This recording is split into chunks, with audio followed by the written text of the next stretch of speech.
Hey guys, Spence here, and this is my impressions on the early access version of Combat Core. This was a Kickstarter project developed and published by MABManz, and is a 4-player arena brawler very much so in the vein of Power Stone World. There isn't too much of a plot here yet, assuming that they'll actually dive into one. Basically, there's a tournament and you want to win it, and there's also an evil robot involved that uses the moves of everyone. That's basically it. Control-wise, you can jump, attack, block, evade, parry, and use your core attack. Along with your basic attacks that can be stringed together and hitting the core attack button during it to give you new combos, you can use the core attack alone.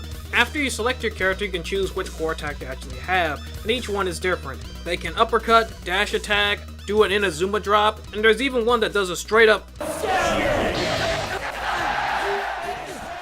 Round this off with set weapons being scattered across the maps, stages having set environmental features and hazards, and a colorful cast of characters that each individually is different enough while being easy to pick up, and you got a good 3D 4-player brawler.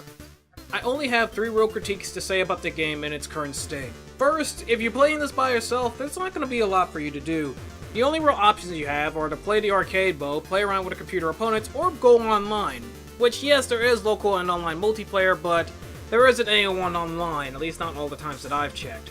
2, the stages themselves, while yeah, they work in trying to evoke the sci-fi, Tron, battle arena aesthetic, and when I think about Power Stone, I generally think about the gameplay, then about how colorful and varied the game was, at least when it came to its stages. And I'm talking about the visual design of these levels and how bright and colorful they were, not the hazards, because the hazards in Power Stone 2 were just nuts.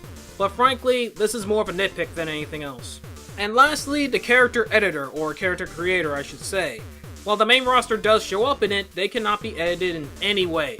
You can only create new characters from the ground up. And these characters, I'm gonna level with you, while you're able to mix and match moves, which is really cool, and even be able to color individual parts with whatever color you want, the characters look awful. They look like they were ripped from an associated Nintendo 64 game, with the parts you can change out being so limiting that you can't have 2 characters really look too different from one another.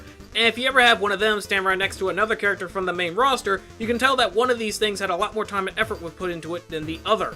Maybe because there are so few things you can actually change visually outside of the color, maybe they plan to put more work into this, and I really hope they do, because as it stands, the character creator isn't the sort of thing I would like to play with, because as an artsy guy, I know very well that half the fun of making characters is making them look cool, and not something squeezed out of the mid-90s. Then the music, yeah, that didn't resonate with me either. I guess that means there are 4 points.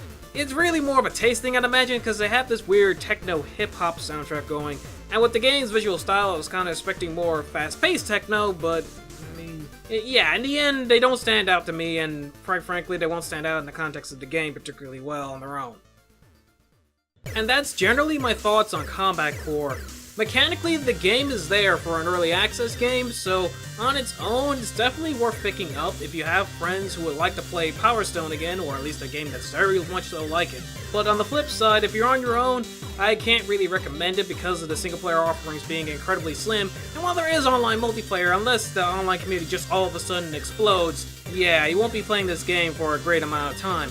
But if you got some friends and you don't feel like playing up the Dreamcast again, or trying to make an emulator work, it's definitely a good time as far as brawlers go, especially for $15. In the end, it's a game that definitely wears its inspiration on its sleeve, but does honor to that same inspiration. Congratulations! Hello again, thanks for watching. If you happen to like this sort of content, drop a like, comment, subscribe, and maybe tell a friend who will also be interested in this sort of content. In the meantime, you can click on the left annotation to hear my opinion on Hard and Slash, another small indie third-person action game that definitely has a lot of heart, a lot like Combat Core. On the other hand, if you want your action games to be a bit more difficult and a bit more serious, then I recommend Fury. You can click on the right annotation to hear my opinion on that.